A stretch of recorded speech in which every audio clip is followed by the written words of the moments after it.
Hey YouTube, Dawson Ryder here. Today's video I'm going to be talking about the upcoming mmpr anniversary special and specifically explaining how the powers are back for this, because I actually have seen some confusion about it and I thought it would be interesting to talk about the history of it and why it's possible for them to use these powers. I wasn't even thinking about making this video until I saw quite a bit of confusion actually in the comments of my video speculating on who the Green Ranger is going to be, about like why the powers are back in general. A lot surrounding the Green Ranger actually. A lot of people surprisingly that thought that the Green Ranger ended when he gave the coin to Jason for the Red Ranger armor, which was only the first exit. I'm like, wow, you stopped watching a long time ago. That's only like a half season. So I wanted to sort of explain a little bit of the history of how this has gone down and why it's possible for them to access these powers, as the explanations have been offered over the years of why the powers are back. Some not so much, but at least some things we can infer. But let's talk about it. So real quick rundown. So can someone explain to me what a rundown is? Charles asked me a few hours ago and I'm afraid to ask. So let's go over Green Ranger first. If you don't remember, which I actually low-key forgot too until I revisited the series when I was older, that he basically left the show twice. The first time was with the Green Candle, which was when he gave the coin to Jason, which resulted in the armor because he wanted to prevent the powers from going back to her. I believe this was because, this part I'm not 100% sure about, but I believe originally he was supposed to leave then because they didn't know that Tommy was going to be so popular, and then at one point I believe they even thought about making JDF the lead on VR Troopers, but decided not to, and because of his popularity. But regardless, he was supposed to leave then, but then obviously they got the extended order. You know, there's that episode that feels like the finale, and instead it ends on an episode where Zach fights but anyway, point is, that was the first time he left. And then if you remember, he came back, which was the arc when the Rangers' coins were stolen, and Zordon revealed he could temporarily charge up the powers, allowing Tommy to help save the coins and the Rangers. And then he basically joined the team quote-unquote regularly again and was only charged up by Zordon on a case-by-case basis until the powers did finally drain. Now this was where the Green Ranger powers were finally gone permanently, quote-unquote. We did get the clone Green Ranger and he appeared some dream sequences. However, the powers in their original state did not return until Super Mega Force, where mysteriously Green Ranger, as well as dozens of other Rangers, returned having powers they shouldn't have without explanation.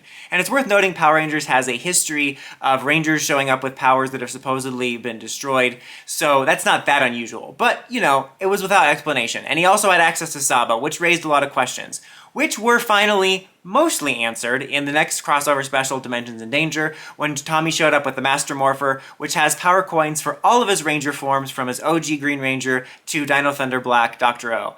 And we don't know where it comes from. There's hints and theories based on this and a solo comic he was in, but we don't know where it came from. But bottom line is the Green Ranger powers, as well as all his other powers, including White Ranger, which is also MMPR, are back in play.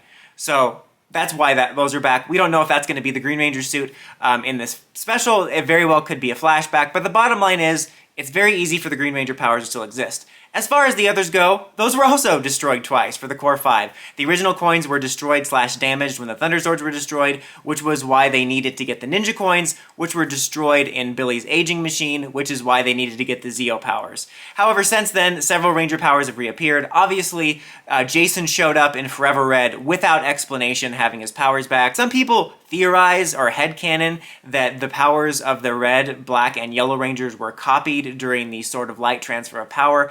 I personally don't consider that to be a real explanation, only because I feel that all the times in which the Rangers lost their powers in the universe, in MMPR, that would have come up. And also, the sole reason they're both in suit in that scene is because the other actors were not there. So basically, there was no explanation for that. The next time an MMPR Ranger returned, however, there was an explanation. Adam returned for the Once a Ranger 15th anniversary special, and they explained that the Sentinel Knight revived his powers, establishing that he can revive powers. He, of course, also did return with his cracked coin previously, showing that it would sort of be able to be used. And then obviously we had Jason also return for the Beast Morphers team-up, in which the grid provided him with a coin, even though he had a coin before, which he didn't need explanation for. The bottom line is there has been precedent for explaining and not explaining when the Rangers are back. Obviously, of course, again, there's Super Mega Force where all the MMPR Rangers were there, in addition to dozens of other Rangers, many of which should be depowered. So as you can see, there is a history of Rangers returning without explanation, but also sometimes with explanation. The last thing worth noting is that most recently in Dino Fury, the Green Morphin Master was basically used as a wave, like a sort of hand wave explanation for a lot of unexplained Power Rangers lore, including having brought the legendary Rangers to the battlefield during Super Mega Force. Now this was rather vague, so I would argue you could headcanon that she revived anyone's powers that were needed, but it's not 100% sure. So where am I going with all this? I don't know. I'm still waiting for someone to tell me what a rundown is. No, but where I'm going with this is, over the years, many times the MMPR powers have been restored in many ways, sometimes explained, sometimes not. But the bottom line is you could headcanon any of these ways. You could say Sentinel Knight revived them, you could say Morphin Master did, you could say the Grid brought it to them. There's all kinds of ways you could headcanon it until a explanation is brought in, if it ever is. It's very likely the special could bring it up. You never know. But also, I wanted to address the fact that, I don't always need an explanation. I do like it, not because I'm like a purist, like, they need to explain. I just like it because I'm a lore junkie. I find it interesting to find out why powers were restored and if it can expand the mythology.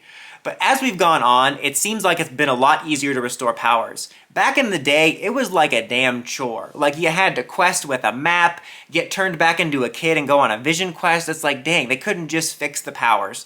You had to go on a whole to-do. But now it's so easy to revive powers, and there's even situations like Super Mega Force where they have copies or backups of the powers.